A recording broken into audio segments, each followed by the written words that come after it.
oui, on avait vu comment mesurer un système de 2 qubits. J'avais en particulier pointé une question lorsqu'on a donc un système de 2 qubits dans l'état le plus général. Donc psi. Alors, je choisis une base de. Enfin, je vais l'écrire, c'est pas la peine de l'écrire.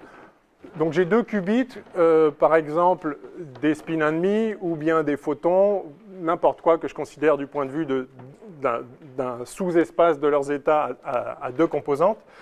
Donc je prends une base que je vais noter, enfin, que j'avais notée plus, plus, plus, moins, moins, plus, moins, moins. Je pourrais noter 0, 0, 0, 1, 1, 0, 1, 1, peu importe. Donc voilà l'état sous sa forme la plus générale, où donc plus bêta. Donc ça, c'est ce qu'on avait fait la dernière fois. Je reprends juste pour ajouter une micro-chose qui est quand même importante, pardon, et moins, moins. Et on avait vu ce qui se passait quand on mesurait, quand on faisait une mesure sur l'un des 2 qubits, puis sur l'autre, et puis éventuellement dans l'autre sens. Donc là, ce plus-là, enfin ça veut dire plus pour la particule 1 et plus pour la particule 2. Et puis, j'avais choisi une base, par exemple, qui était la base des spin up, enfin spin dans la direction UZ. Hein, donc, je pourrais même l'écrire explicitement UZ comme ça. Alors évidemment, si je mesure la composante Z du spin de cette particule, je vais trouver plus h bar sur 2. Celle-là, je vais trouver, composante de la deuxième, je trouvais plus h bar sur 2. Donc si je mesure, donc c'est ça qu'on avait fait, je réécris juste le résultat pour ajouter une petite chose. Donc si on mesure SZ de la particule 1, eh bien, on va trouver. Alors, on va projeter le système dans un état qui correspond au résultat de la mesure qu'on trouve, bien sûr. Donc, on va trouver soit plus h bar sur 2, soit moins h bar sur 2. Si on trouve plus h bar sur 2, ça veut dire qu'on aura sélectionné cette composante-là. Et donc, on va se retrouver, donc si on trouve plus h bar sur 2, on se retrouve avec l'état alpha plus bêta plus moins. Les autres, manifestement, ne correspondent pas au résultat qu'on a trouvé, donc ils sont éliminés. Alors, on peut le renormaliser, vous vous souvenez, puisque cette projection ne conserve pas le moment, la norme, c'est bien le problème de l'interprétation de Copenhague, mais bon, soit. Donc, on se retrouve dans cet état-là. Et si maintenant je mesure SZ de la particule 2, eh bien, j'ai une certaine probabilité. Alors, avec quelle probabilité, pardon, j'ai de trouver ça? La probabilité, c'est alpha, module de alpha carré plus module de bêta carré, si l'état est normé. Sinon, divisé par module de alpha carré plus module bêta carré plus module gamma carré plus module de delta carré. Ça, c'est la probabilité d'avoir ça. Et puis, j'ai moins h bar sur 2 avec la probabilité module de gamma carré plus module de delta carré. Et je tombe sur cet état éventuellement renormalisé. Donc, si je mesure maintenant le spin Z de la particule 2, eh bien, c'est-à-dire cette particule-là, vous voyez que j'ai une probabilité module de alpha carré sur module de alpha carré plus module de bêta carré, c'est-à-dire cette composante-là, en fait, le module de ça, de trouver h bar sur 2, plus h bar sur 2, et puis j'ai une probabilité module de bêta carré sur le pareil, de trouver moins h bar sur 2. Voilà. Donc finalement, si je fais la proba de trouver ça fois la proba de trouver ça, je vois que je me retrouve dans l'état ici plus avec la probabilité module de alpha carré. Je me retrouve dans l'état plus moins avec la proba module de bêta carré, etc. Au bout du compte. Et si je mesure les choses dans l'autre sens, c'est-à-dire je mesure d'abord le spin suivant Z de la deuxième particule, eh bien, soit je trouve plus 1,5, et ça veut dire que j'ai gardé que ces termes-là, donc je me retrouve dans cet état-là, normalisé, soit je trouve moins 1,5, et donc ça veut dire que j'ai opté, enfin disons, aléatoirement, j'ai obtenu ces deux termes-là, et ces deux-là sont partis. Et puis ensuite, je peux remesurer le spin suivant Z de la première particule, et je vais obtenir les mêmes résultats finaux. Donc que je mesure d'abord S1Z, puis S2Z, ou S2Z, puis S1Z, j'obtiens évidemment j'ai les mêmes probabilités, au bout du compte, de trouver la même chose, mais pas, en passant pas par les mêmes états intermédiaires. Si je mesure d'abord le spin de la particule 1, je vais trouver soit ça en état intermédiaire, soit ça. Et si je mesure le spin de la particule 2 d'abord, je vais trouver soit ça en état intermédiaire, soit ça. C'était censé être une couleur différente, mais le jaune et le vert sont très proches. Bref. Voilà, donc on a vu ça, et on avait terminé en posant la question, OK, mais si on mesure les deux en même temps, qu'est-ce qui se passe? On passe par quel état intermédiaire? Qu'est-ce qu'on trouve? Comment ça se passe? Et si les deux mesures en même temps que l'on fait en même temps, en fait, sont effectivement... c'est ça que ça voudrait dire en même temps. Bon, j'y reviendrai. Enfin, d'accord. Si aucun signal ne peut se propager depuis l'événement d'une mesure à l'événement de l'autre, il y a un problème conceptuel qui se pose. Alors, on va revenir là-dessus. Einstein, Podolsky et Rosen, en 1935, ont vraiment mis le doigt sur le problème fondamental que pose cette situation, qu'on appelle la situation EPR, Einstein, Podolsky et Rosen. Je vais écrire ces noms. Mais juste avant, je voulais vous montrer, parce qu'on était dans le chapitre, comment faire des mesures de qubits individuels sur un système qui est global et potentiellement intriqué. Donc là, c'était assez simple, ce qu'on a fait, c'est assez naturel. Je mesure le spin Z de cet état, je trouve ces choses intermédiaires, etc. C'était assez naturel. La question, je voulais juste, d'un point de vue strictement du calcul, que se passe-t-il si je mesure sur cet état-là, je mesure non plus SZ1, par exemple, mais SX1. Parce que là, si je mesure SZ1, ça c'est facile. Ça, c'est un état propre de SZ1 avec la valeur propre plus h bar sur 2. Ça aussi, ça c'est un état propre de Z1 avec la valeur propre moins h bar sur 2. Donc c'est assez facile. Quand on mesure une grandeur et qu'on a l'état du système développé sur la base des vecteurs propres de cette grandeur, c'est très facile de voir ce qui se passe. Que se passe-t-il si je mesure SX1 maintenant pour cet état-là? Bref. Eh bien, alors, il y a plusieurs façons de faire. Enfin, il y a essentiellement deux façons relativement naturelles de faire. On peut réécrire cet état-là sur une base de vecteurs propres de SX1. Et les vecteurs propres de SX1, c'est plus x pour la particule 1 et moins x pour la particule 1. Alors, vous vous rappelez comment on s'écrit ça en fonction des autres? C'est plus z pour la particule 1 plus moins z pour la particule 1 sur racine de 2 pour le normaliser. Et ça, c'est pareil avec le signe moins.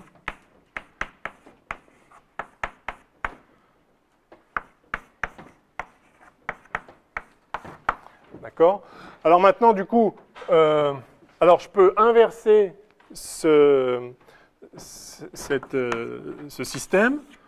Alors là, dans ce cas-là, c'est trivial. J'ai en fait plus z pour la particule 1 qui vaut 1 sur racine de 2 de plus x plus moins x.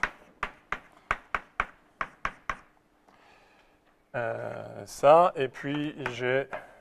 C'est-à-dire que la transformation inverse a la même forme. Bon, c'est un cas particulier, qu'à cela ne tienne.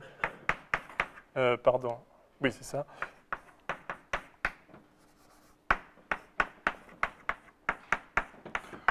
Vous vous souvenez de ça, hein, c'est simplement que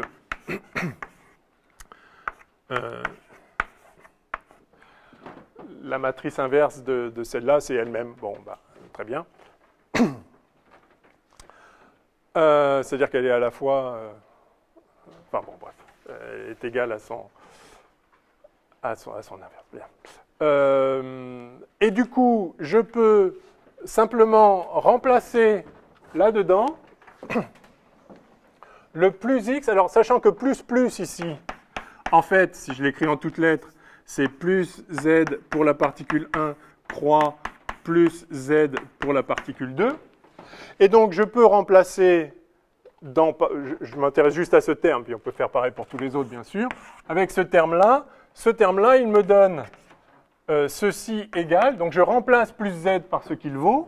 Et ça me fait 1 sur racine de 2 plus x pour la particule 1 croix plus z pour la particule 2. Je développe par transitivité, hein. On a déjà rencontré ça. Plus 1 sur racine de 2, donc moins x pour la particule 1, croix, plus z pour la particule 2. Donc vous voyez, ce terme-là devient alpha fois ça.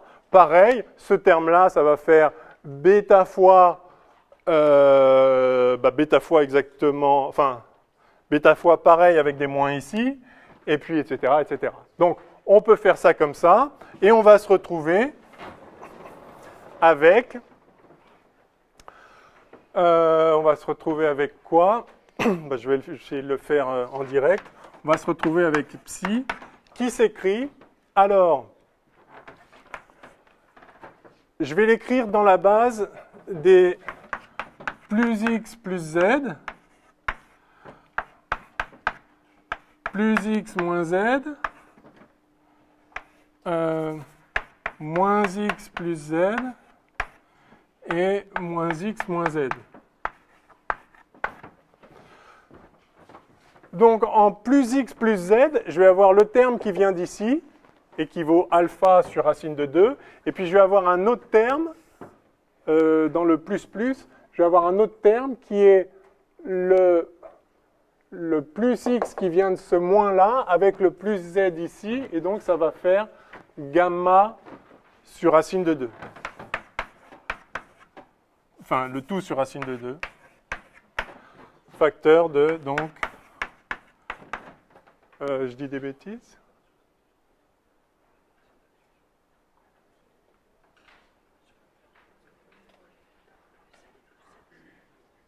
Non, pardon. Excusez-moi.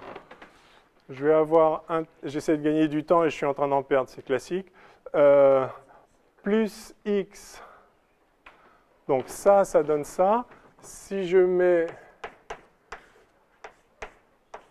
plus croix moins, ça va me donner pareil, plus, moins, moins.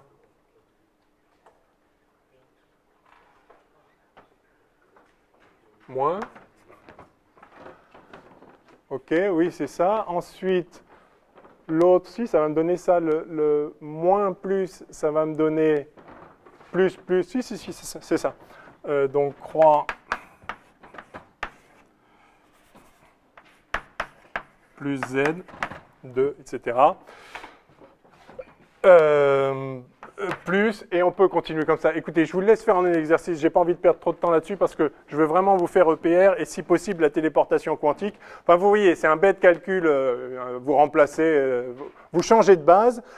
Pourquoi j'écris les choses en fonction de vecteurs propres de S1x? Parce que maintenant, c'est facile. Si je veux mesurer la composante x du premier qubit, bah, je vais trouver plus h bar sur 2 avec la proba module de ça au carré.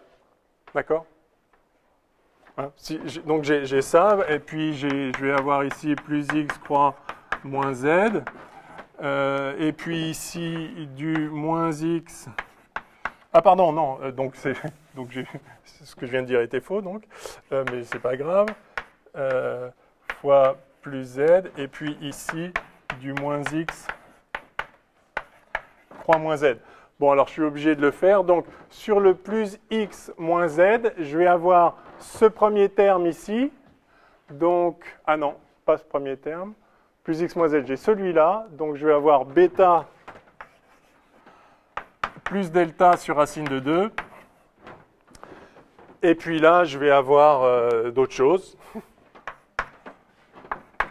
que je vous laisse calculer. Donc, quelle est la probabilité d'obtenir h bar sur 2? Eh bien, ça va être la probabilité de plus h bar sur 2. Si je mesure x, j'ai ce terme-là qui convient et celui-là qui convient. Les autres, non, les autres vont donner moins h bar sur 2.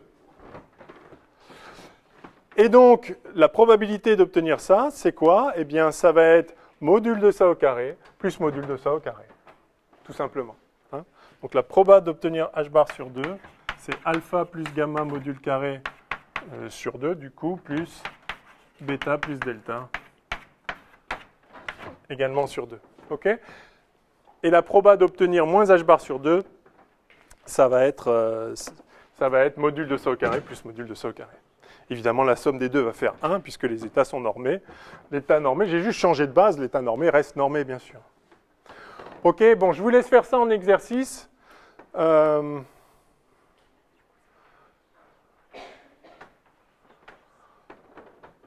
ça, c'est la première façon de faire. Vous écrivez votre état, vous développez votre état sur la base des vecteurs propres de la grandeur que vous mesurez. Ça marche toujours. L'autre possibilité, mais qui revient indirectement au même, c'est de vous souvenir que la probabilité de trouver une certaine grandeur, alors ici, h bar sur 2 pour Sx de la particule 1, ce n'est rien d'autre que la moyenne dans votre état du projecteur sur le sous-espace h bar sur 2 pour Sx de la particule 1. D'accord. Et donc, vous écrivez ce projecteur qui est simplement les quais de bras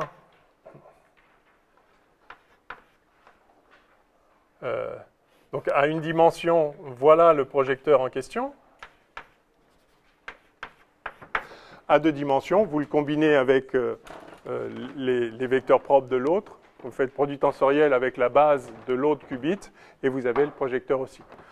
Bon, je ne veux pas passer trop de temps, je voulais vous alerter là-dessus que je ne voulais pas vous donner l'impression qu'il n'y avait rien à faire parce que ce qu'on avait fait la dernière fois, c'est qu'on avait mesuré SZ avec un état développé dans cette base-là qui est déjà les états propres des SZ de l'un et de l'autre. Si on n'a pas directement l'expression de l'état du système dans la base convenable, enfin dans la base où c'est facile, bah, il faut changer de base, tout simplement. Voilà. Donc, ce serait un TD, je ne vais pas me lancer là-dedans, là, maintenant. Enfin, vous voyez comment on fait, je l'ai fait pour les deux premiers termes, faites les autres et vous allez voir. Évidemment, tout fonctionne, il n'y a aucune difficulté, mais pensez bien à changer de base si vous avez à mesurer une grandeur pour laquelle votre expression ne donne pas directement les vecteurs propres. Enfin, c'est comme pour n'importe quelle grandeur, même pour un seul qubit. Hein. Il n'y a rien de nouveau, mais bon, voilà. Je ne vais juste pas vous induire en erreur. OK, alors, on va passer tout de suite au grand 4, paradoxe PR. Yes!